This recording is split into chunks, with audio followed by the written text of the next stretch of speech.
Welcome to Your College Bound Kid, a podcast for parents, college counselors, students, and anyone who wants a deep dive into the world of college admissions.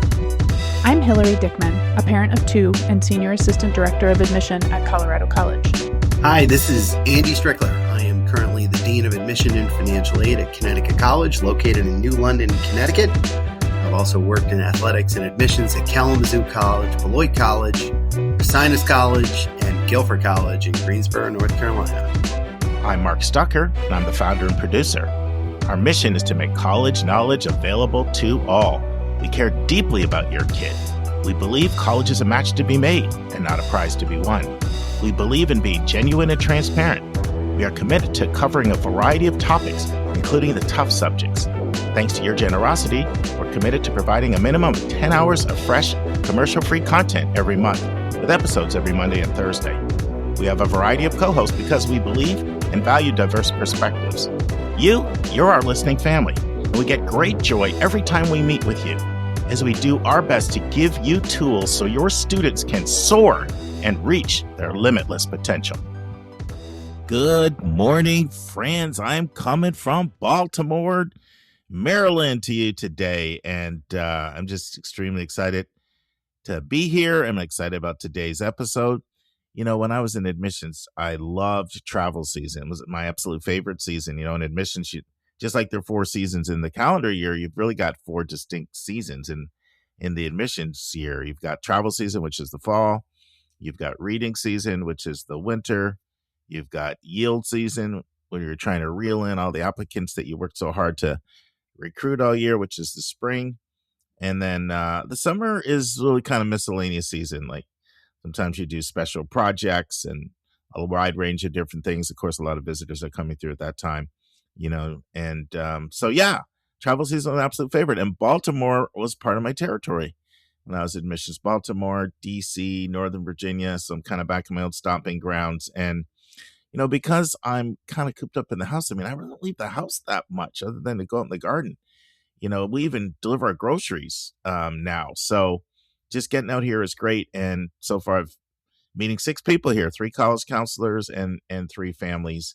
And after that, I'll head to St. Michael's, which is right on the water, for a conference with 10 senior admission officers, 10 senior school-based college counselors, and 10 IECs. So yeah, that's it. And then I'll return back. And I'll tell you what, our longtime listeners may remember, you know, I was in Virginia, you know, about a year and a half ago.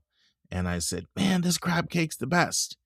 And then one of the listeners said, wait till you come to Maryland and have the real crab cake. Well, guess what? He was right, because I've been having some serious seafood, and I'll leave here and go for another crab cake meal. And you guys got the best crab cake, hands down. What I said about Virginia, I take it back. So speaking of travel, our regular listeners know I did a 26-day trip in September of October 2024 to California. I did another 26-day trip, October, November 2024, Virginia, North Carolina, South Carolina. And then I did a third 26-day trip, April, May to Texas. You're going to think I'm crazy when I tell you this. I'm doing a 48-day trip. You heard it right. A 48-day trip, and I could not be more excited. So I am going to be in Nashville on the 2nd of October, and then Champaign-Urbana, 3rd of October. I'm in Minnesota for a week for a national conference, and I'll visit like 7 colleges. And I'll say more about that in a second. And then, and this is driving, by the way, because I get cooped in, and every once in a while I need a really, really big trip. And then I decided I'm going from there straight to my nephew's wedding, which is in Canada, Southern Ontario. When I say straight, I mean, I usually don't go more than 4 or 5 hours a day, and then I stop. And I'll be in Canada with family, you know, Anitra will join me for that, be with mom for a week. And then I'm going straight to my daughter's wedding, and I'm going to be there for 17 days. And then after that, I'm doing a fly-in program to the University of Delaware. I'll go from Raleigh there, and then I'll head back. So I am super stoked. I guess you can tell I like travel season. But let me tell you about a couple events coming up, and then let's get into today's episode, because I'm really excited about today's episode. So College App Pros. That's coming up. And that's Mary LaChance and her brother, John Rooney, who's also our webmaster. They've worked on this for a really long time. They've demoed it for me twice. I think you're going to love it. It's June 1st. It's on our events page at yourcollegeboundkid.com. When Mary presented it to me, she said, this is really for under-resourced families. It's for people that really don't have the resources to work with an independent college coach. But I'll tell you what, I work with a lot of families, and they still take advantage of different things related to AI. So I just think you should come check it out. And it could be something that you find to be extremely helpful, whether you're working with somebody or not. So yeah, check it out. It's on the events page, June 1st. And then something I've been excited about for a long time, I can now announce it. We're doing a big YCBK event in Minneapolis on the 6th of October. Shout out to Jason, who's going to be hosting.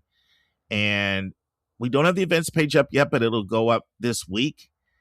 And you're going to want to sign up quickly because that one's going to fill up fast. Because think about it.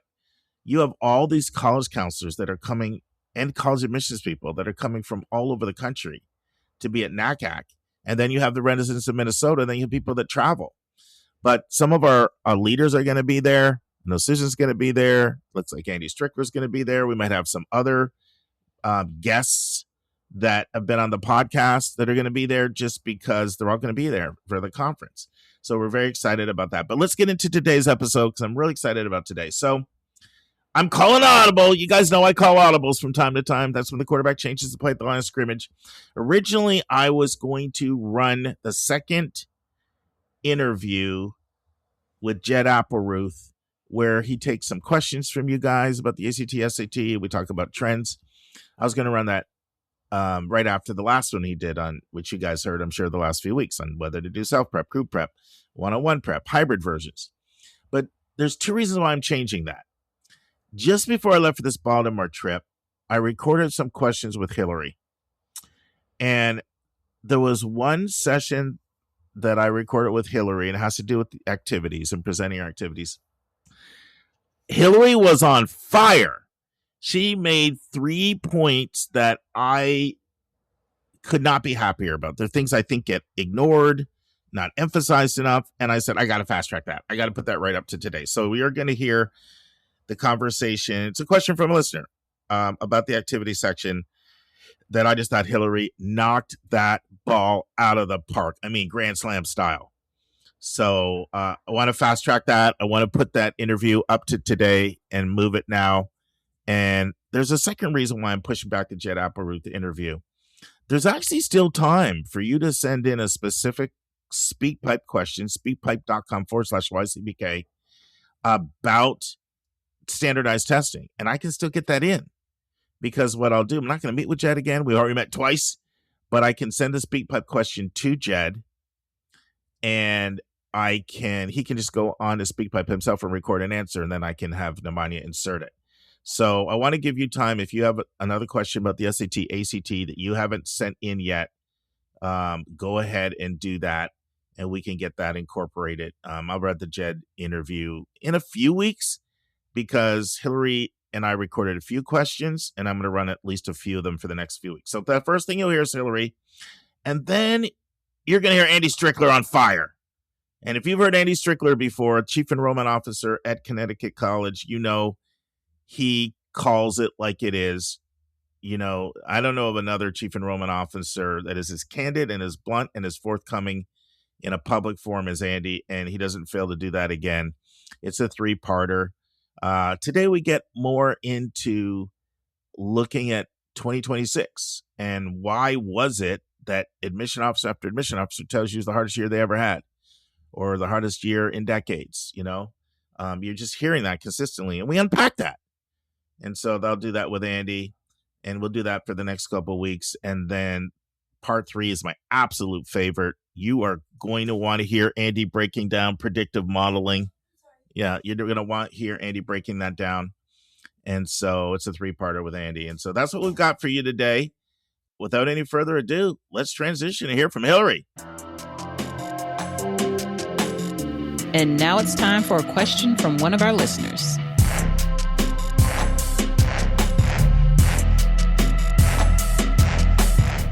Hilary, welcome back. Thanks, Mark. It's been a while. It's good to see you. Yeah, it has. And I'm excited. I had to give you this question because, of course, this person has your namesake. I know. How So exciting. Yeah, we're going to play this question from Hilary from Indianapolis. And by the way, thanks, listeners. We've had a lot more listeners that have been giving some type of identification. Even if they say I'm a mom from the Pacific Northwest, I don't know. I just think it adds a little personalization to it. So, yeah, we like it when you give us some sense of who you are. So thank you for that. Let's play the question and get your thoughts. Hi, this is Hilary from Indianapolis. I want to thank the YCBK team for all the great content over the years. I have a question about the activities section of the Common App. My child is involved in several activities that also meet during school hours, so things like orchestra or strength and conditioning. And those feed into some of his extracurricular activities. My question is, do you count the time that is spent in the classroom during school hours in the weekly totals for those activities? Thank you. Take it where you want to go. All right. Well, I would say that if these activities are being accounted for on the transcript, I don't want to see them again in the activities section. Because I'm already seeing it on the transcript. So for example, orchestra, don't give me the hour that you're in orchestra during the day that you're getting, academic credit for. But I would imagine that if you're in orchestra and you're playing the violin or the cello or whatever, that you're probably practicing at home. I hope you're practicing at home. And so I do want to see the amount of time that you're spending practicing that instrument at home, because that's taking away from time that you could be doing other things. It's a way of using your time outside of class. So I definitely want to see that. Same thing for strength and conditioning. Like, I don't want to see that in your activities because it's a class that you're taking and you're getting credit for it. But I'm sure it's part of a bigger picture of you where you're playing a sport or you're doing some kind of athletics, right, on your own outside of class. And so that part I do want to be in the activities list. What do you think, Mark?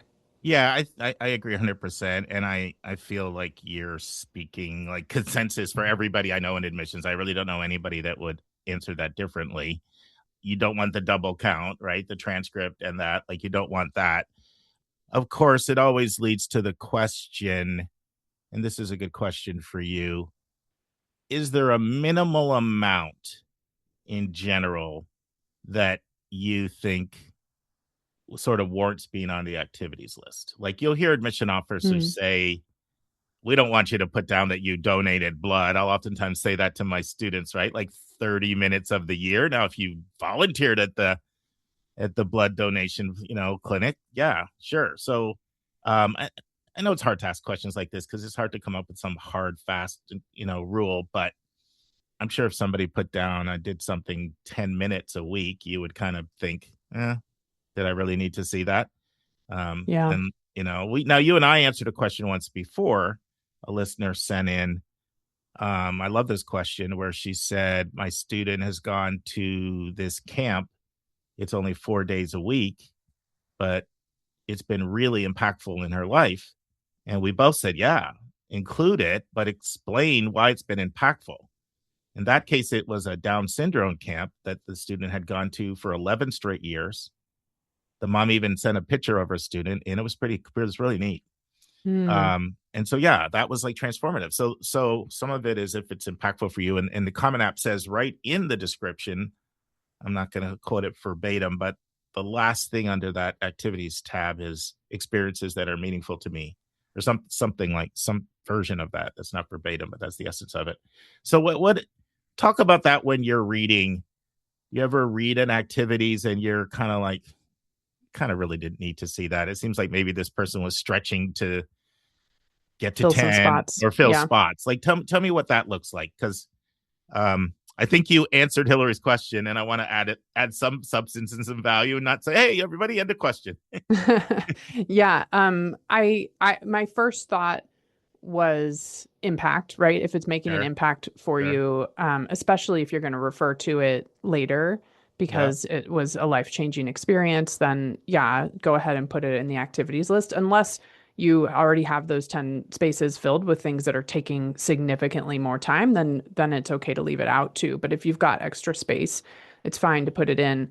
I would say that I have seen activities as short as 3 hours one day in the student's whole life, where they were like taking part in some kind of parade or Hmm. like some sort of volunteer event. And those activities didn't seem particularly impactful to the student, Hmm. but they didn't have a whole lot else, or weren't coached in a way that they would have known what to put on to the activities list. And so those tend to be students who have kind of weaker overall applications. They tend to be from I guess I would say it's sort of correlated with having, less compelling transcript, Hmm. kind of Hmm. less compelling essay, just students who are like, I don't know what to do. I'm going to fill out this Common App thing and it's going to take me 10 minutes, right? Hmm. So with students who, I don't see that being an issue with students who are typically on the more compelling or competitive side Hmm. of the applicant pool, because they usually have a lot of depth and breadth in their Hmm. activities and things that they've been doing, if not multi-year, certainly like once a week for a quarter of 1 year or something, where they're actually digging in more depth than just, 1 3 hour event. Yeah, I think you really said something that's important in there, though, too, which is they may not have been coached. Yeah. And I say that I said recently on, well, this might have been the podcast I recorded with Susan that never came out. I just know I said things and I realized people might not have heard it, but I made a statement that I haven't had a student. I cannot remember the last time I haven't had someone that has had 6 activities. Hmm. But some of those people, when I first start working with them, they think they have one or two.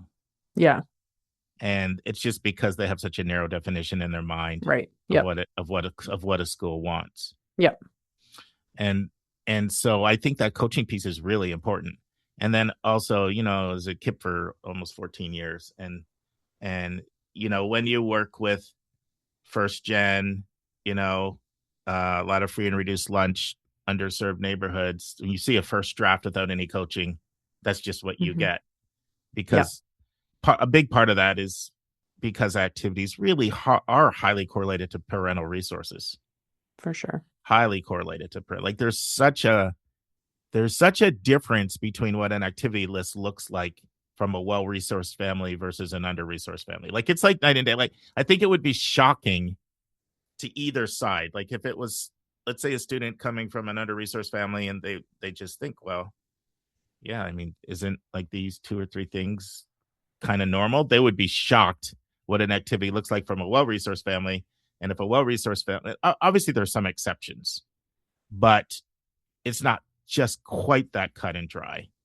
Yeah. But normally for the under-resourced family, the ones that are really stellar, they're either CBO affiliated or there's some highly educated parent or Hmm. somebody gave them guidance, like just left on their own. What Yep. they will produce in an activities section will be quite naked. And so you must see that because people coming from those schools without any guidance, I know that like public schools would probably see a lot Hmm. more. Like not Hmm. all those students would apply to CC, but some of them are, especially if Yeah. you're Yeah, I don't Colorado. see it. Yeah, Yes, I was going to say I don't see it so much from my New England students, but my sure. students from the western slope of Colorado who are from tiny towns like, halfway between Durango and Salt Lake City or whatever. Those students, I mean, the counselors are overwhelmed and under-resourced and undereducated about what it looks like to apply to a highly selective college. And the students are often first gen and have no guidance at all. So those are typically where I see kind of the less compelling activities sections, or they can be really compelling, but just in very different ways. Like our Sure. rancher students who are like, well, I'm a ranch hand for, you know, 15 hours a week all year round. And Sure. then you have an opportunity to dig into that in other parts of their application. And that can be super interesting. And also is like, I don't know, I think this is true about students from kind of all walks of life. When they're doing one thing that takes a lot of time, I don't want them to feel pressure to fill up 10 slots on their activities list. Like Yeah. there's no reason to use all of the spaces just to Yeah. make it full. It's fine to be doing one thing at a high level or really intense level. Um, it's just that's who you are. That's what your thing is. And we just want to get to know each student where they are and kind of what makes them tick or what they've had to do in order to support their families or whatever, because that's all gone into making them who they are. It just can be hard to sort of elicit that from them if they don't know that it's okay to put those activities on their list. Yeah, I want to ask you another question now we're on the activities topic. And hopefully Hillary got your answer. So yeah, you wouldn't double count, but a lot of times there will be additional time that went in outside of the school assignment transcript. And then, if that's something that's important to you, then any college is going to want to know about that.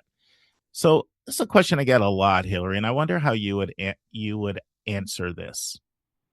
I'll be meeting with a student. It's the end of their junior year, and they want to do something to basically strengthen their application. So they're searching for something. A lot of times they're asking me like what I can do. And of course, I'm always pushing it back to them. Well, what do you want to do? And of course, that's not always what they want to hear. But we have that conversation about colleges care about what you care about. But sometimes the sense that I get is that they really feel like they can do something maybe over the summer that's just going to be dispositive, that's going to be that game changer thing that's going to change their plight of their application. And of course, certainly you have seen people do some things that are noteworthy, but most of the things that people want to do are not necessarily needle movers. And so sometimes they're a little disappointed when I say you should do that if that's what you want to do it for personal growth. That's going to be the biggest benefit. It's going to be personal growth, and you should certainly comment on it. But I don't want you to be of the impression that this is going to be a tipping factor in your application. And then they're a little crestfallen. They're a little crestfallen. That's not what they thought. They thought that they can do something that's going to be the difference between getting and not getting in. And I don't know, how would you handle that when you get that? Yeah. This is a question I get a lot. So I'm flipping you. I'm giving you my role. I'm flipping you the other side, but you have a ton of experience on the reading. You know what, you know the factors that make a difference, and you know what doesn't. And just how would you answer that? Yeah, my answer to this question is always, it's not the activity or the experience. It's how well you can reflect on what you learned and how you grew during that activity or experience. So I would tell that student, go get a hard job. Go work as a server in your local, cafe or whatever, where you're getting bullied by people coming into the restaurant and you're having to deal with people who are very different from you, who are, who are making the food or who are cleaning the restrooms or whatever, or you're the one who's in there. I just remember Bryn, my oldest daughter, she worked 3 different restaurant jobs in high school. And I remember her coming home from work one day and she was like, somebody got really sick in the bathroom and I had to clean all of it up today. And like, that's a great experience for a 16-year-old to have and to be able to, because you grow in character, you can reflect on the challenge of having to do really hard tasks and not getting paid very much for it and not getting thank yous from everybody who walks in the door. We have a ton of, this is a huge tourist area here in Colorado Springs. We get about 24 million tourists a year in the Pikes Peak region. Yeah. And so all of the restaurants where she worked, she was dealing with people who were like, look, I got to get to my flight. You got to get me in because I have to make my 10 a.m. flight or whatever. And it's like 7:30 in the morning. And she's like, I don't know if we're going to be able to do that because do you see the line out the door? And just dealing with that kind of angst and people who aren't they're not your neighbors, right? They're not like committed to being kind because they know that you're going to be seen again. It was really hard. So my answer to that student would be like, go do something hard, and then reflect on it. And it doesn't Yeah. matter if it's some sort of self-directed project or if it's just a hard job. Like working, Yeah. I remember one year I ran an organic lawn care company. That was hard work for a whole summer, well, a whole year really, to be running somebody else's business for them. And I learned a lot and can reflect on what I learned in articulate ways because it was such an important, experience. That's what we're looking for in the application process is that like, tell me what you learned, tell me how you grew, tell me how it changed you. I'm so glad I asked you that question because I loved your answer. Part Partly because you emphasized the reflection, but also because you hit another thing that I think people misunderstand, and that is work that in ways that may seem like menial jobs, where there's reflection, can be very powerful. And there's a Yeah. perception that the work has to be sort of impressive work. Yeah. Yeah. There's that perception out there. I got to tell And, you, we're Mhm. dealing with this right now Mhm. with Bryn, my oldest, right? Mhm. She graduated from a small Mhm. liberal arts college with a degree in architecture, would really love to end up in landscape architecture at Mhm. some point, but she's not quite ready to go get her master's yet. Mhm. And so she was spent, I don't know, 5 months looking for a job, and it's a Mhm. tough time to be a recent grad right now. And Mhm. eventually ended up moving to Hawaii, and she's working for a chocolate company, and Mhm. she calls herself a chocolate farmer, but really, I mean, she is in the cacao orchards every day. She's driving her little John Deere Gator and she's out there with her, her Felco shears, like harvesting cacao pods, learning how to dry them, learning how to run an irrigation system. And she said to me the other day, because she may have an offer from an actual Mhm. planning firm, which would be great Mhm. for her to Yeah. have that experience in planning. And she said, how do you think it would look like to grad school or on my resume later if I switched when I've only been with this chocolate company for a month? And I was like, I don't think anybody cares. What they care about is what you're going to do with what you've learned. And honestly, like that, Mhm. if you spend a year or 2 years Mhm. working out in the cacao fields, learning from these business owners how to run a small business, Mhm. like understanding sort of the really like very beginning of the creating chocolate process all the way to the Mhm. end, understanding how flooding they've had. She's on the North Shore of Hawaii, and so obviously they're dealing Mhm. with a lot of flood impacts right now. Like from a landscape architecture perspective, understanding that part, those are all things that would build a really fascinating application, whether it's for grad school or for her next job. And that's what like stops me in my tracks when I'm reading an Mhm. application is like how can you take what you've learned, even if it's like something that you would think of as menial, right? Mhm. I mean, Mhm. she's out there doing harvests Yeah. for cacao. But how can she take what she's learned in that situation and apply it to kind of where she wants to go and what she sees her future looking like? She's building herself into a more interesting person every day. Mhm. Mhm.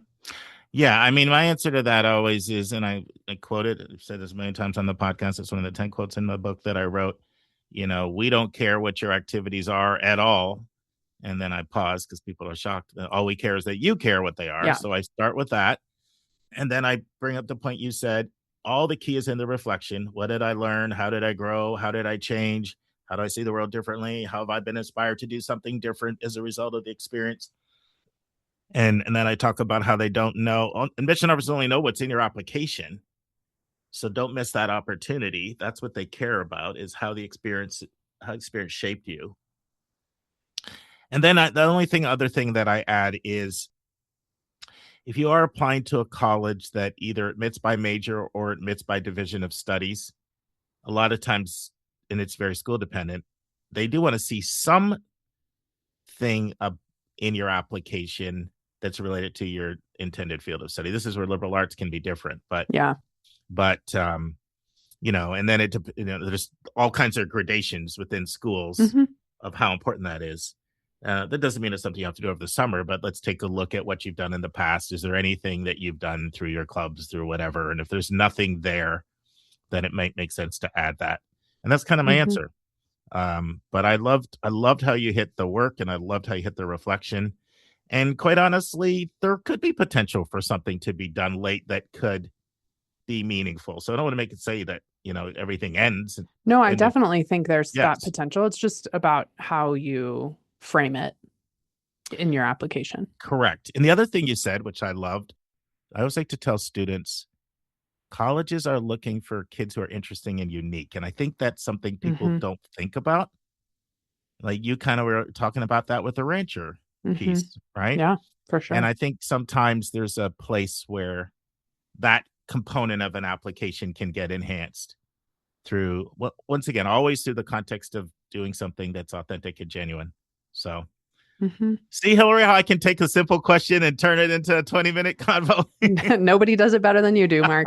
I don't know about that, but I'm a chatterbox. Guilty as charged. Thank you. Thanks, Hilary. Yeah. Friends, before we go to hearing Andy Strickler reflect on 2026 in the year in admissions, I want you to hear about a program that a lot of my students have participated in, and they've been very pleased with their personal growth, the learning that's occurred, and I'm referring to work labs that Polygence started. Now, Polygence has a fantastic special that they're running. They never asked me if they could come on the podcast. I actually asked Jen Chow, their founder, if she would let our listeners know about this special opportunity. Also, in case you are curious, I don't get a penny for any signups, no kickbacks, nothing. I just simply share resources that have been helpful to our students that I work with. So let's hear from Jen. Hi, everyone. It's Jin, co-founder at Polygence. We're so excited to offer listeners of the Your College Bound Kid podcast an exclusive $500 tuition credit for Polygence Work Lab, bringing total tuition down to just $19.95 this summer. For those who aren't familiar, Work Lab is Polygence's 6-week internship and career exploration program for high school students. Students are matched with real companies across fields like healthcare, business, technology, and sustainability. And the best part is that students get to choose their own projects. Many of these companies are startups, nonprofits, and institutional research centers.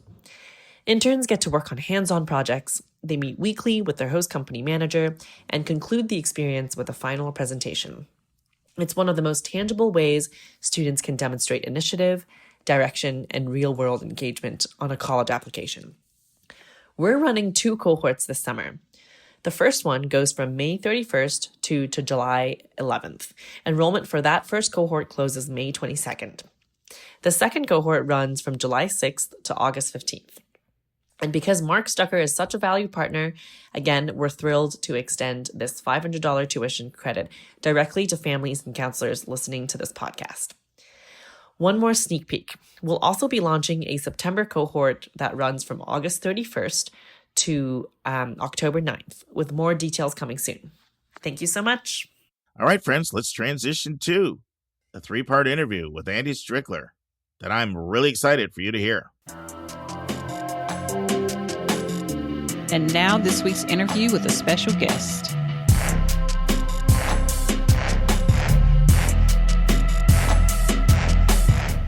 All right, friends, over the next 3 weeks, you're going to hear Andy Strickler do reflections on the 2026 year in admissions. Today's part 1, and part 1, Andy and I have a discussion about what made 2026 so challenging for so many college admissions leaders. Andy tells us some of the reasons why so many colleges felt blindsided by how difficult it was to attract and yield students in 2026. What made 2026 different? Andy and I talk about a number of things, such as the job market for recent grads, return on investment, the power of brand name, the focus on grad school, the difficulty of meeting families' financial expectations. And we talk about how some colleges have a veneer of selectivity, but behind closed doors, they are worried about being fully enrolled, very worried about meeting their class. And then Andy explains why Connecticut College is adding early action when they already have early decision 1 and early decision 2 and regular decision. And we talk about what are the challenges of adding EA and when they already have ED and ED2 and RD. Listen and enjoy. Andy Strickler, I hear you just got back from London. I was actually in London. It was awesome, man. Well, was that sports related? Totally sports related. I have a friend who's a big Leeds fan. I'm a big Tottenham fan.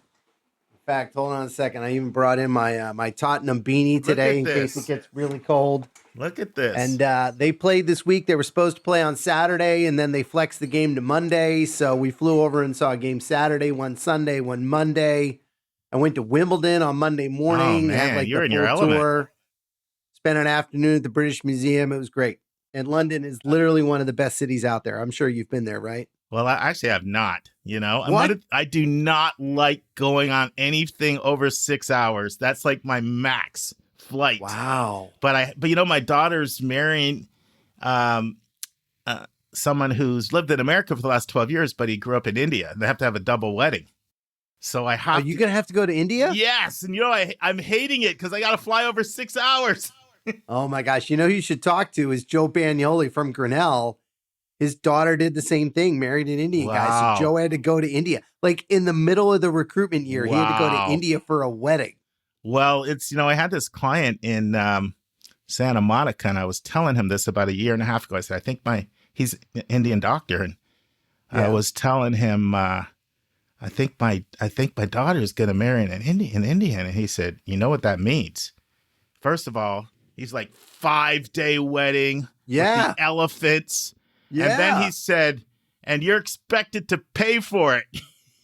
But it turns out that, North India, South India, very different. So they're not going to they're not doing the 5-day thing and no elephants, And I told him, I said, listen, I'll pay for the American wedding. I'm not paying for double weddings. No way, man. I'm not doing it. So especially, just the airfare itself. yeah, maybe Yikes. I'll help with the airfare, but I'm not doing the wedding. So Wow. Hey, that's great, man. well, listen, we You're got gonna a have lot to go to talk India. about. I can't wait to hear about it.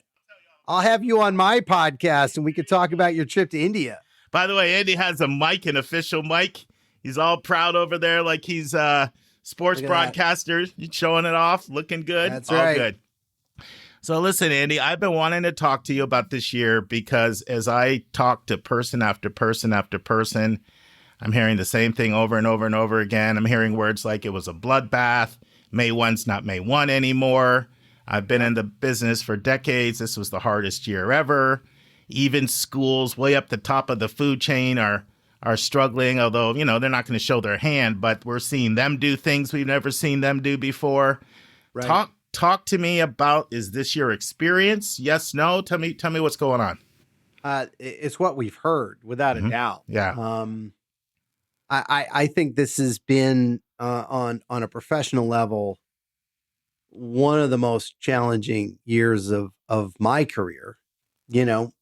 I would put it this way: 3 or 4 years ago, I felt like we had a really good understanding of our market, our families, what they were looking for. And now I sit here in my desk and I don't feel like we have the same knowledge of what's going on in the marketplace with not only with students and families in the counseling community, but also other institutions and what they're seeing and the things that they are doing, which are creating sort of ripple effects in the marketplace. So it's, we've had folks traveling, and I've spoken to a couple of folks in the last 10 days, 2 weeks, and there's a lot of confusion and mixed bag results out there regarding how people feel the year went for them. It's crazy because it feels like it's been body blow after body blow after body blow. I mean, just look at the last few years, right? Obviously, COVID, you can't travel. People can't travel to you. You got the affirmative action decision. You have the FAFSA fiasco. Correct. All in the context of the war on college and demographic slide and birth dearth. It's a lot coming at institutions at one time. Correct. Absolutely. And the other thing I think we would add to that is we're starting to hear rumblings about a really sluggish job market for college graduates. Yes. Despite the fact that, I wouldn't characterize the economy as being great right now, but what we've heard from recent graduates across the spectrum, not just con students, but across the spectrum, is that the employment market right now is sluggish, and as a result, some folks are having more difficult times than they would normally expect in terms of finding that first job. So I think we're even seeing ripple effects post college that are impacting the attitudes that folks have when they're approaching the college search. And that was what was prevalent in the great financial crisis, right? 07 to 09, a lot of kid working at Starbucks, living in the parents' basement. Yep. And so is the effect you see with that, I'm not paying 80 grand, I don't know if I want to pay 50 or what, is that how it fleshes itself out if people are leery of job prospects? Because it's the parents that are paying. I doubt it's decreasing students' motivations to go to college, although probably not at your level of selectivity, maybe lower down the food chain. I think there's always been this calculus when it comes to return on investment. Right. We're going to pay X and we're expecting Y. I think it's become a little bit more rigid. I think it's become a little bit more important as families are considering.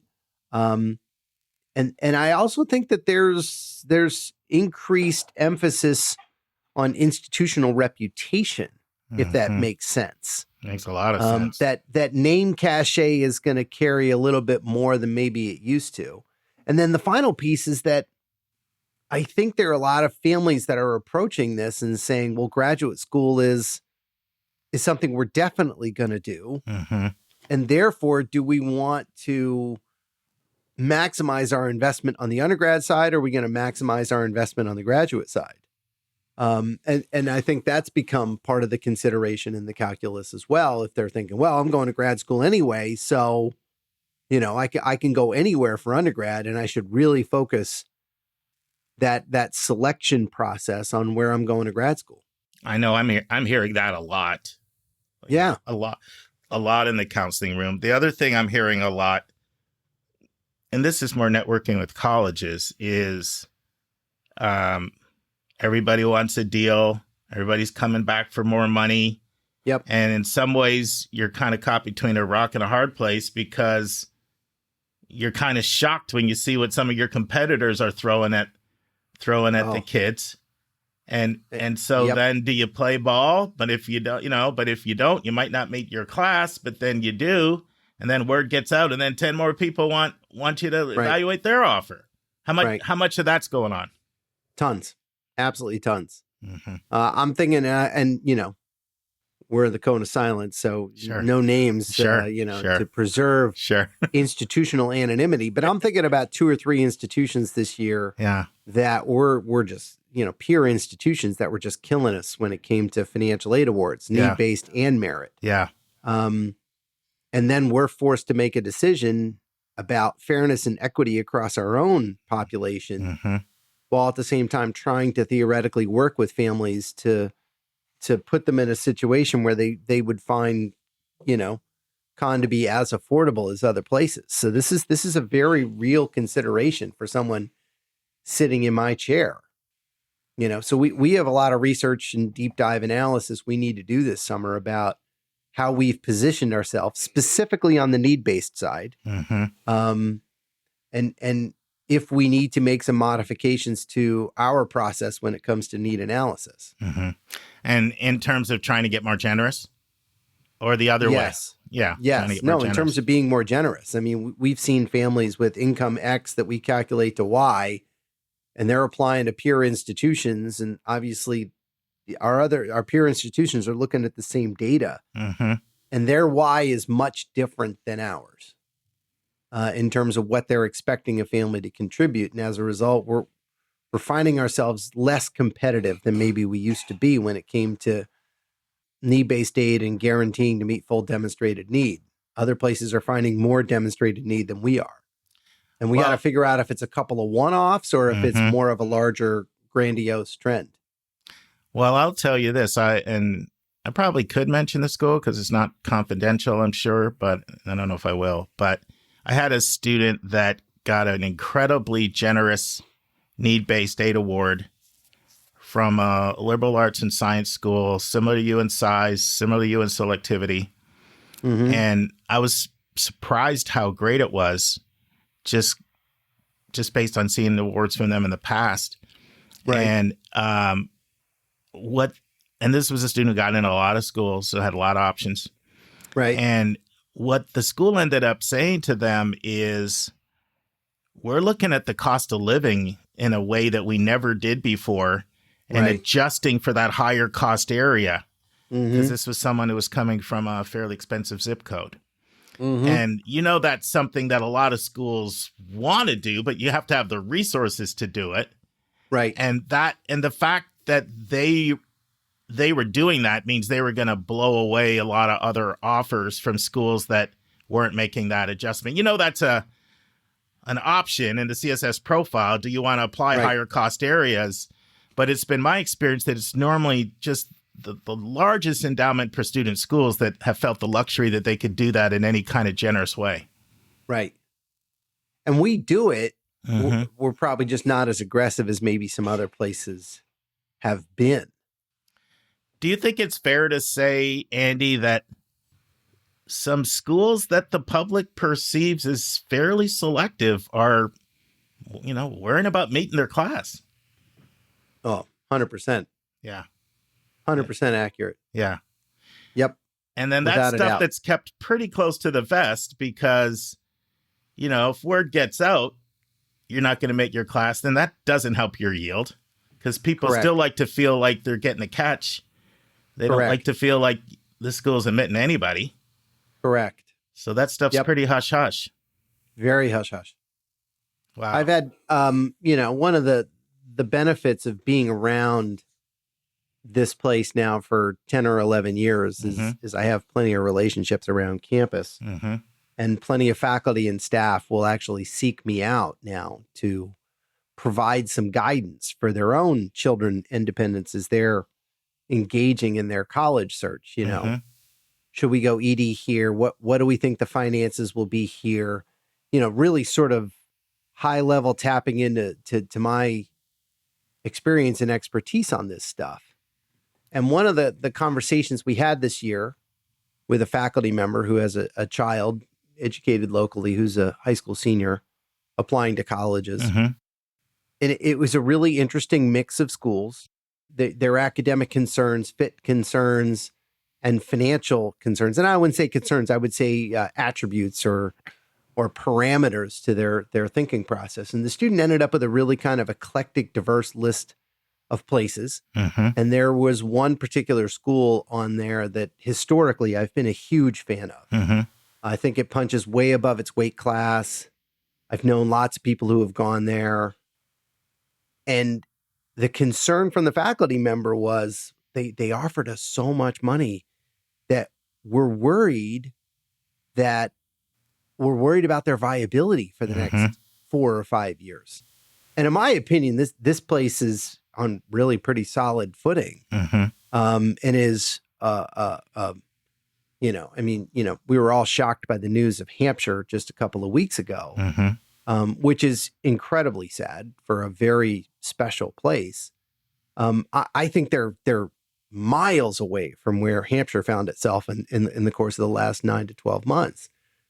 But that's the concern that's resonating in the marketplace, especially for people who follow higher ed and are seeing the news about Hampshire and Mount Ida. I think it was Mount Ida up in Massachusetts that announced it was also closing. And the number of institutions that have ceased to exist in the course of the last 12 to 24 months. So all of this stuff is bubbling through and resonating through, the social networks that people have, and it's impacting how they're approaching the process and their eventual decision. Andy, is it true that you added EA, early action? We are adding. Yes, for 2027? For 2027, we are adding early action. In fact, we just had a spectacular meeting talking about it yesterday. We have weekly meetings as we're trying to troubleshoot step 1, step 2, step 3 as we start to position ourselves and figure out how we're going to do ED1, how we're going to do ED2, how we're going to do EA, how are we going to model it all out, what are our application deadlines, release dates, how are we going to navigate financial aid decisions going out, all of that stuff. So yes, We did add EA. There's a large group of people that do it, right? I mean, we got reach out to Matt Bonser at Connecticut College. You got Richmond. Colorado College. I mean, Trust Colorado me, he and I College. have already talked a bunch of times. Sure. Mark Hatch has offered to have a call with me, so I'm going to track Mark down at some point. Jeff Allen at McAllister, Matt Malatesta, formerly at Union. Yeah, there's a lot of schools that have it. We're picking their brains. Trust me, we're working on it. So this feels a little bit like a bit of a trend, right? Not widespread, but more schools having EA, NED, NED2. Mm-hmm. Like 2 days after we announced, Wash U and St. Louis announced they were adding early action. So I was like, all right, I guess we're in good company if a place like Wash U is doing it too. Well, there's places, Richmond's, they're pretty selective. They've had it for a while. Yeah. Miami. I mean, there's a lot of schools that have it, right? Friends, Andy said something in our conversation. He said, I guess we're in good company if Wash U is adding early action. And I don't know this for a fact, but I suspect that Andy may feel it's rare because in the NESCAC, which is the New England Small College Athletic Conference that Conn College is part of, you don't see a lot of early action. But I should have pushed back more when Andy said this because I find a lot of highly selective colleges have both early action and early decision. And the number's growing every year. So I just want to share with you more than 20 other selective schools besides Wash U and St. Louis that offer both early action and early decision. There's the University of Chicago in Chicago. There's the University of Michigan in Ann Arbor, Michigan. You've got the University of Miami in Coral Gables, Florida. Florida State in Tallahassee, Florida. Colorado College in Colorado Springs, Colorado. University of Richmond in Richmond, Virginia. You've got Villanova University in Villanova, Pennsylvania. You've got Case Western Reserve in Cleveland, Ohio. The University of Virginia in Charlottesville, Virginia. Scripps College in Claremont, California. Tulane University in New Orleans, Louisiana. The University of Southern California, USC, in Los Angeles, California. SMU in Dallas. TCU in Fort Worth, Texas. Santa Clara University in Santa Clara, California. Trinity University in San Antonio, Texas. Loyola Marymount University in Los Angeles, California. McAllister College in St. Paul's, Minnesota. And I'll close with 4 schools in Massachusetts that both offer EA NED.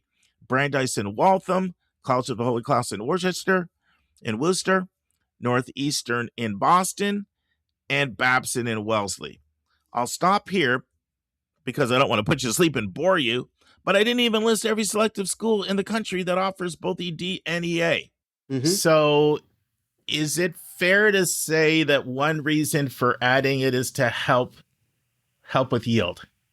I'll tell you why I asked that. I'm actually not looking at it as from the perspective of yield just yet. Are you looking to get to move applications earlier into the cycle so they can get read sooner to have greater distribution of your reading load? It is more about, because it's going to help with that, right? It is certainly, it's going to even it out, but it's also going to create a really difficult November and December for us because it condenses our timeline a lot in that window. But I would say this, I still have a territory. So in the fall, I still go out and visit high schools and talk to students. Schools. You got a lot of the New England high power. Well, I have the whole state of Pennsylvania too, which is great because I get to drive around for 2 weeks. Yeah, eating Wawa go to your old every stomping day. grounds. I know. It's great. I get to sleep in a single bed at my parents' house. You have Western PA too? You got Western PA? I do, but we don't get out there. It's just mainly, the eastern part of the state. But, my parents still have a curfew for me and all that stuff. It's like going back to high school. And the weird thing is I actually go back to my high school, which is really weird. Yeah. Was it Radnor or Lower Merion? It was one of Radnor. Don't give me this Lower Merion stuff, man. If there are any LM grads listening to this, yes, we hate you. We do respect you, but yes, called you Conestoga. Yeah. Part of the reason for EA for us was that there are so many students and families where anxiety and stress and concern about the college thing is so prevalent that they want to get stuff out early and they want to hear early. There are not that many folks who want to wait until March of their senior year to get the bulk of their decisions. Definitely true. And as a result, we're just trying to take a good chunk of kids who would apply regular decision and give them the option of hearing before, the semester break for us, but December to January, here before the Christmas and New Year holiday, and put information in their hands in an earlier time frame so they can, be a little lower stress, not have to wait so long to figure out the places that they're really very interested in. And it gives us more of an opportunity to get them on campus in a critical way in the months of January and February, and have them start thinking seriously about us instead of waiting. I mean, this year we released on March 7th, which is 2 weeks early for us. But boy, that's still really late in a student's senior year. Friends, this concludes the end of part 1. We hope you join us next week for part 2 of 3. And now this week's interview with a special guest.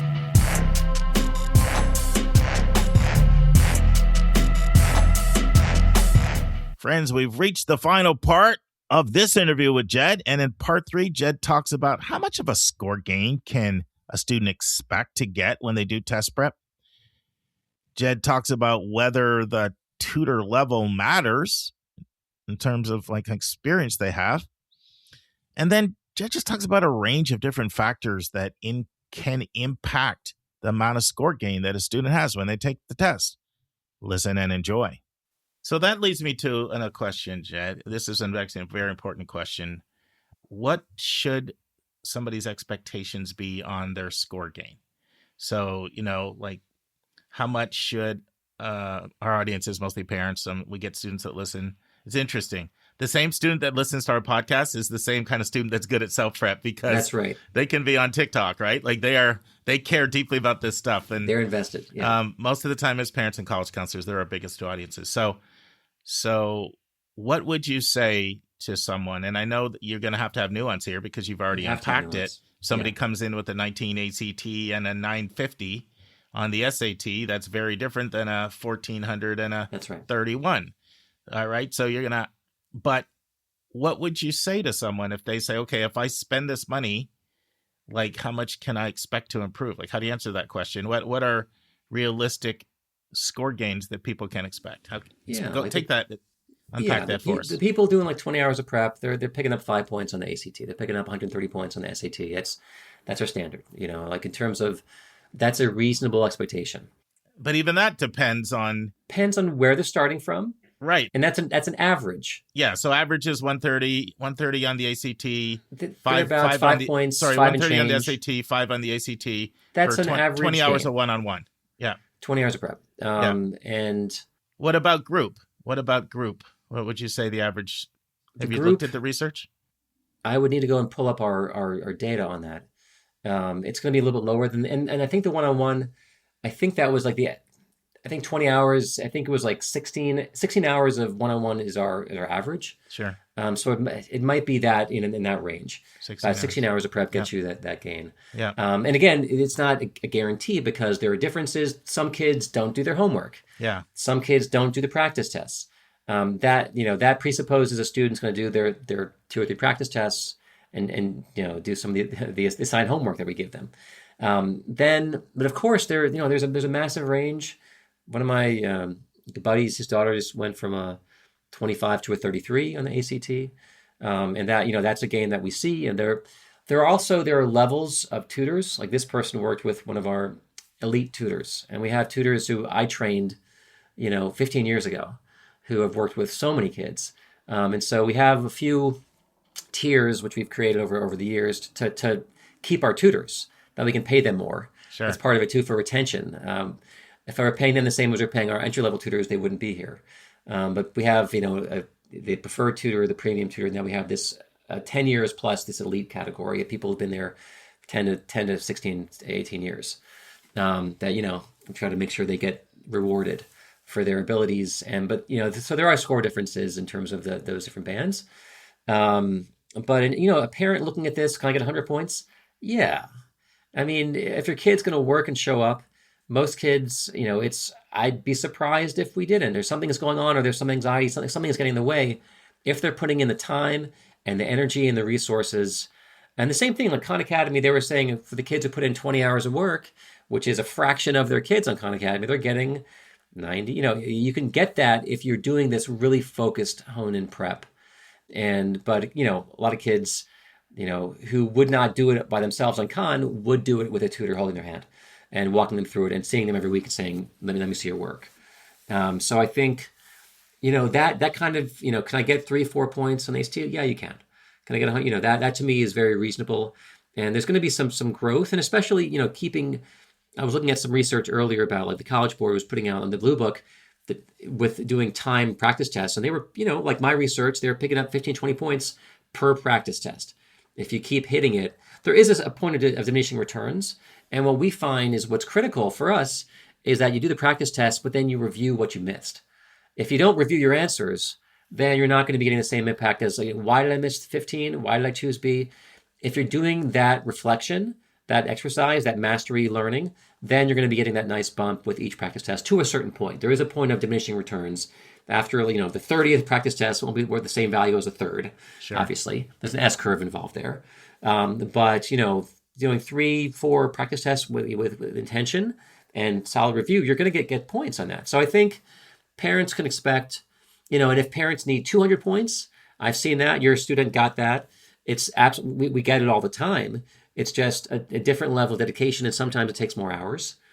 And there is obviously a spectrum where this kid got 40 points, this kid got 110, this kid got 220, and we see that kind of, it averages out to 130. But there are variables in the mix, and some of them are personal variables, some of them are, in terms of self-belief, some of them are the time that was put in. It could be the kid had a really lousy night of sleep. There are other factors, that you can't always control for. Like the night of the morning of the test, they were sick or something happened, like on an AP exam, but that's one of the reasons we advocate strongly taking it more than, taking it 3 times, having a 3-pack in your plan. So if you have an off night, an off day, let's take it again. And there are times it happens. A kid does a full group, they do 20 hours of prep, they go in there and they go up 10 points. I'm like, first thing is, let's take it again. Let's see if it was a fluke, see what happened. But also I want to process, talk to the kid. Like, what was your experience? Was there an issue with timing? Was there, I got off, it could be I, had a really bad night. It could be something else happened. There was some distraction in the room. But trying to figure out especially if they were showing gains on their practice tests, but then it didn't manifest on the official test. And sometimes, like if they were pretty close on their baseline test between the SAT and the ACT, and they put in all this prep and they're flatlining on their official tests, I'll switch them over. Because 80% of the content transfers. There are some nuances, but a comma rule is a comma rule for mechanics and grammar. Reading comprehension is a little bit harder reading on the SAT, but it's still similar levels of evidence and inference. And math is math. I mean, if I practice algebra, it's on both tests. So a lot of kids, sometimes they transfer over if they're flatlining, and then boom, they get a pop on the other test. That happens all the time for a variety of reasons. But I always want to explore, if I try to unpack what happened in the test, and then and sometimes there was an anxiety thing. Sure. And I've seen kids need to really work on that to get the gains because they have the content knowledge, but they can't bring it to bear when they're under a high stress condition. That's where they can't access all the resources they have internally. So let me ask you a question I get asked all the time, and so I know you do. Should I take it again or should I stop? And that question comes up a lot, right? Right. Do I keep going? Yes. It's interesting. I'll give you a little context. My friend, so I got a 33 on the ACT, and her top choice is Vandy. And Vandy, their current middle 50 is 34 to 35. And so the question is, do we put it back on the table and go for a 34? Though looking back before the pandemic, pre-pandemic, Vandy's middle 50 was 33 to 35. And a 33 would have been in the mix. And do I want to send that 33, or do I want to go ahead and push again? This is her third test. She went from her baseline was 25. After all the prep, 31, then 32, then 33. So the third time was the charm. And then does she have any more, is there any more lemon, any more juice to squeeze, Sure. any more gas in the tank? And for this kid, I told my friend, let her take it cold. Mm-hmm. Let her go in there. Because again, she got a 36 on reading. It was at 29 on math, which was like a 22. So we did it nice, but can we get it up to a 30 on the math? And I'm like, you know what? You've put in all these hours, all this work. She's AP's coming up. Why don't we do one more just cold in case, again, she might guess right or wrong on one, but I don't want to throw any more money or time at this. And that 33 will be great at Georgia. Yeah. That 33 will be great. It's fine for Tulane. It's fine for other schools. But for Vandy. Vandy likes 34, by the way. Let me ask you, would you send a 33 or withhold it? I wouldn't send a 33 to Vandy. Yeah. 34 is kind of the number for the most score conscious schools. You know, I wouldn't do it. And, you would keep it close to the vest, even though it wasn't a 28. I know, but it's, you know, there's the marketing side of this to the schools, right? It's not a question of whether the kid can do the program. We know that. Right. And the school doesn't. It's just, you know, when you're at that level of selectivity, you're not judged by whether your class is full, but you're judged by lots of, how do the numbers compare to the previous year? And if you're pulling down averages, you have to be that much better. So, and especially for a school like Vandy that has proven, WashU's another one that have proven to be very score conscious. And sometimes these schools will tell, you know, off the record, like, don't send this to, you know. Yeah. My niece in a 1390 and Tulane said sub 1420, we don't want to see it. Yeah. Well, I've had some higher, now I don't want to freak people out, but some of the most selective schools, you know, there's some schools, I can think of 3 or 4 schools that have said 1520. That's the kind of the number. That's our number. Yeah. Question for you. Would you send a 33 to WashU? Well, I'll tell you this, and I've shared this on the podcast before. I had an athlete I was working with, recruited athlete, who had a 1490 for WashU. Okay. And so they sent it over for the athlete. Now, I know this is not some urban legend because written feedback came back to the student, which was forwarded to me. Okay. Now, this is crazy, but the feedback was, these scores are weak. Don't send it. Weak. Oh my, for a 1490 athletic recruit. And the term was used, these scores are weak. So I would not send that for it. But, you know, certain schools, now there might be another school that's just as selective, right, that I might send it to. Some schools have really carved out a niche like that's extremely important to them as part of their marketing. We want to have some of the high score averages, and that's kind of part of their branding. Yeah, go ahead. Yeah. So unfortunately, for the most selective schools in the country, 34 is kind of the number that I'm comfortable with. Unless you're such a good athlete. I had a kid I work with. That's different. The Harvard coach said, if you can get a 1250. Very different. And he was like SEC. He ended up playing in the South. He was a phenomenal baseball player. Yeah. But that's a different story. Well, yeah. So if you're elite, and also if you're in a revenue producing sport, like this was one of those more of a country club type of sport that doesn't bring in revenue to the school. And most kids who play their sport are from affluent families who test well, as this kid was from an affluent family, which for some colleges, that makes a difference. You know what I mean? Where like, and I'm going to freak people out. So that's always the thing that comes up with the 33 and Browns. Do I take it again? Yes. And listen to the kid. If the kid is tired, don't push. And for many kids, the third time, like they're done. And they put in, like they did it with intention, with integrity. They put in the work, they put the hours in. And at some point, I see scores declining. Yeah. Because they get burnt out and there's nothing left. The tank is empty. And so I would ask the kid, some kids are, you know what? I got it in me. Let's do one more. But if the kid seems like, oh, really? Do I have to? I would say you don't have to. Unless it has to be driven by the student, not by the IEC or by the parent. Definitely. Because the scores there will be a diminishment, diminishing even negative returns after the third. Up to the third one, I'm bullish. Take it again. To me, it's like plan on 3. But rarely do I push for a 4th. I have never in my life pushed for a 5th. Yeah. Let me add some more nuance to your question before Jed. Like sometimes I'll see a kid that has a 33. It's a test optional school, and the kid has like 9 or 10 5s. I'm like, let's just go with the 5s. Go with our APs. And those kids have had a lot of success. Okay. Obviously, if it's first gen, Pell, under-resourced, unique compositional diversity, totally different, right? Got it. Yale said to me once, if I got a 31 out of Appalachia, I do a backflip. It's probably the highest score I will see from them in 5 years. So there's that context. Context matters. And then there's also the context of, I guess this is part of that compositional diversity. I have a student at Wharton right now. Parent is a CEO, so not under-resourced or an undersubscribed major. That can be a major factor if major plays a big role in the admission process. Okay. A student had a 33 and submitted to 33, Okay.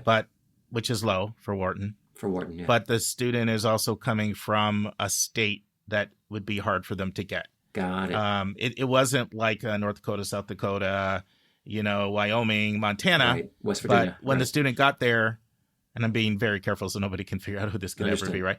When the student got there, she told me that there are only 2 people here from my state. That's okay. And the part of the state that they're from, they're not going to get many applications from that. Understood. So like that, so you're that would be a really rare student. So like there's a lot of context, and then sometimes you also have to look at the context of, is this let's say this is an engineering kid and they've got 36, 35 in math and science, and then they're lower on the others. So like there's a lot of context, and I would be irresponsible to just not it's add not that so to simple. Yeah, Right. it's not that simple. But in general, let's say it's a student from a highly resourced family. Yes. And they're not a hooked applicant, and they're coming from a state that is the school gets lots and lots of kids from that state, and they have an oversubscribed major. And those would be the conditions where I'm not going to send a 30. Understood. I will convey the message. Yeah. So it's so complicated though, right? Because there are schools that will say, well, we want you at the middle 50. And then there's others that say, are you inside the middle 50%? Right. But then here's something to point out, and I'll give a shout out to a former Vanderbilt admission officer. Most of this, like when you see common data set information, that's enrolled information, which is oftentimes 30 points lower than admitted information. A lot of times when you look at charts, you're not looking at the admitted profile, you're looking at the enrolled profile. Right. And obviously the higher the enrolled profile is always going to be lower because the high flyers have lots and lots of choices. So you're going to have lower yield on the highest flyers, right? So sometimes people are looking at admitted or looking at enrolled data, not admitted data. So I don't know. I may have got too much into the weeds, but I know you like this stuff. I can track all. Yeah. I know you like this kind of stuff. I do. Yeah. Well, this has been a really good, robust conversation. Yeah. Great to have you back. We're going to turn this into 2-3-part series. So you gave me content for 6 straight Mondays, by the way. Let's do it, man. Bring it. I like it. Keep up the good work. Why don't you say a word about Apple Ruth? Sure. What resources you provide, and how people can access them. Happy to. So Apple Ruth, you can find us online, applerouth.com. We have a newsletter, which I'm writing 2 articles for May. We do webinars. I gave one last night. I'm giving one next week. And we have other, and we're having some college admissions officers coming on for webinars. We're giving, I think it's next Thursday. So we have resources available. We have, of course, we help kids with every aspect of, from academic work to executive functioning, coaching, to test preparation, all that. And again, as you mentioned, small groups, big groups, self-prep. And so please find us, look online, and definitely lots of good resources available on the website. One thing I'll say, it seems like what I heard you say is if you're going to do groups, if you have the ability to afford a smaller group or to afford a group that's kind of tiered where your kid is at, like 4 to 6 kids, and they're kind of where you're at, that might be really good money for you to spend as opposed to I've coached many folks, like, you know what?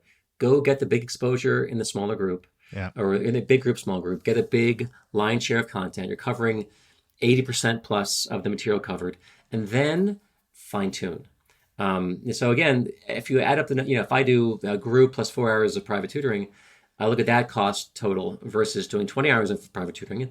And for some families, it makes a real difference. So the groups, there's a reason we offer that, that more affordable option. And for a lot of people, it's the one that's the most rational. It makes the most sense. But yeah, one-on-one, again, it's most efficient, but again, you pay for that. And certain families, that's where they're going to go. But other families, we try to be accessible. So we have, enough of a range of options that, people can, take advantage of our expertise and our knowledge, and not just serving the very highest families. It's nice having different buckets and different price points, so you can serve a broader audience. I believe in that. Well, one thing I appreciate, and you know this, you know that I refer you guys. Yeah. I think it's important to me to partner with companies that I think really genuinely do care about getting results and want to deliver value for families. And I think anybody who listened to this could tell you're trying to do right by the kid, because obviously, you're going to have higher margins on premium tutoring, one-on-one. Like, you'll make the most money off that. Of course. But I think anybody who listened to this could tell you didn't try to steer everybody there. Your advice was completely custom to each student so that you do what's right. And you've set that tone for the whole company. And having worked with you now for, 12, 14 years, I appreciate that commitment that you have. Yeah. I don't want to prey on people's fears. I don't want to oversell. There are companies who sell people 70 hours of tutoring, and I cringe. Yeah. Because I know what the kids are giving up and what the families are giving up. And to me, it's not ethical. And I try to, what's the minimal effective dose? I try to hit that, so we don't overdo it. Because I also think about the kids' mental health. And they have other things in their lives besides, tutoring and test preparation. So I try to find what works for the family, what works for the kid, and try to be respectful and ethical in how we present this. And we have since the beginning of the company. So that to me is critical in terms of our ethos, what we're trying to do. And results, I came out of from the McKinsey. To me, like the numbers, the outcome, the results matter tremendously. And ultimately, if we're not getting the numbers up, then what are we doing? And so, and the way you become an expert, you study the material, you learn, and then you give good information to people.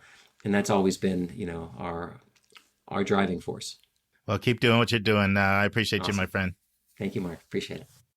All right, friends. On Thursday's episode, you're going to get another question from a listener.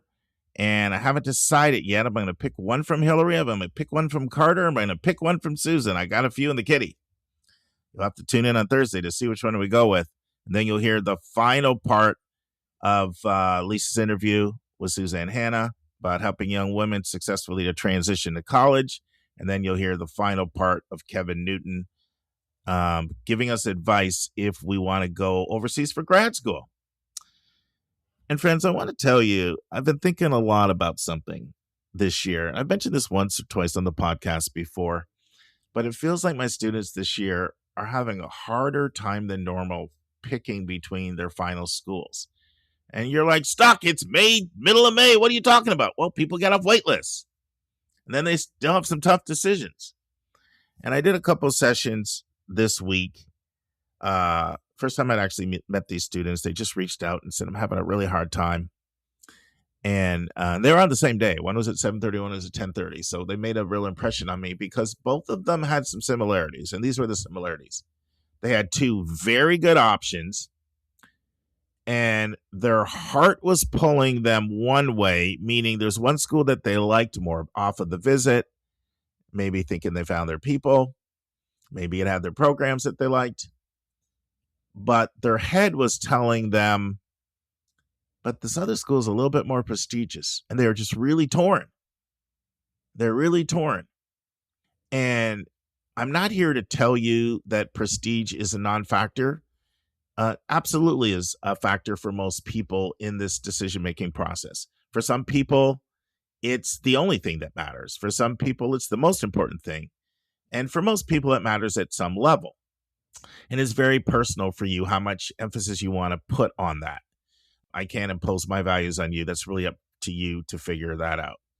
Also, I would say that there can be a difference, right? There's a difference if somebody's maybe looking at Harvard versus maybe a more nondescript school versus two schools that, depending on what part of the country you're in, some people might regard one school as better, more reputable than another. So that was kind of the case in both of these instances. Depending on where you were in the country, one school was going to be more well-known than the other. And this is my advice to students.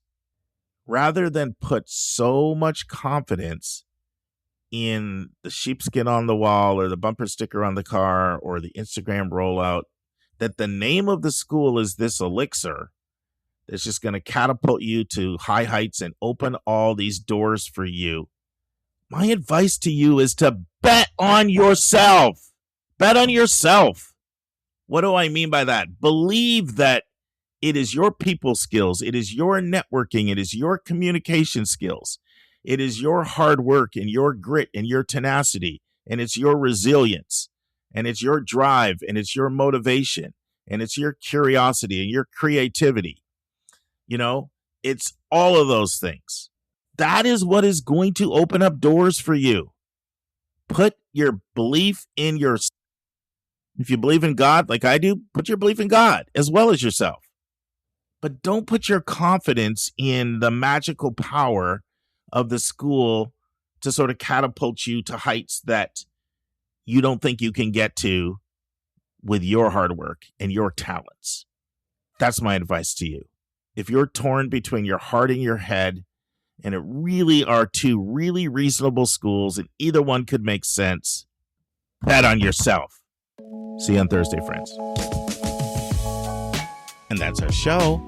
A big thank you to you, our listeners, for tuning in this week. If you find this podcast helpful, please follow us and you will get every single episode as soon as they are released. If you want to support our podcast, you can click the share button and send it to your friends and acquaintances. You can say positive things about your college-bound kid on your social media feed.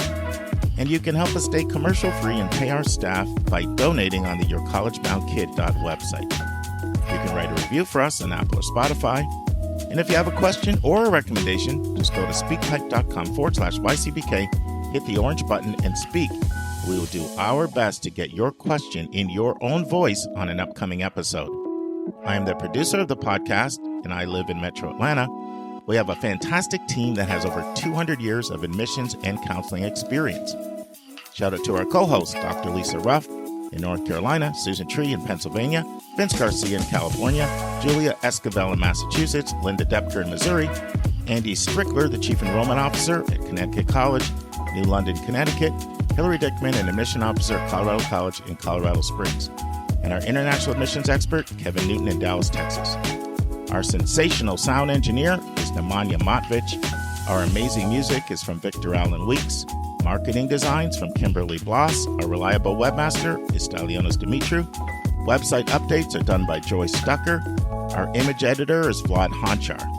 If you want to have a coaching session with me, just text me at 404-664-4340. If you want to reach someone else on our team, all of our bios with contact info can be found at yourcollegeboundkid.com under the About YCBK tab. If you want to get our free monthly YCBK newsletter, YCBK Plus, it is also under the About YCBK tab. If you want to see our recommended books and websites, they are on our website under the Resources tab.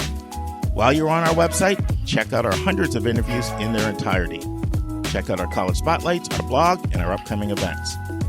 We think of you as our listening family, and we look forward to meeting with you every single Monday and every single Thursday.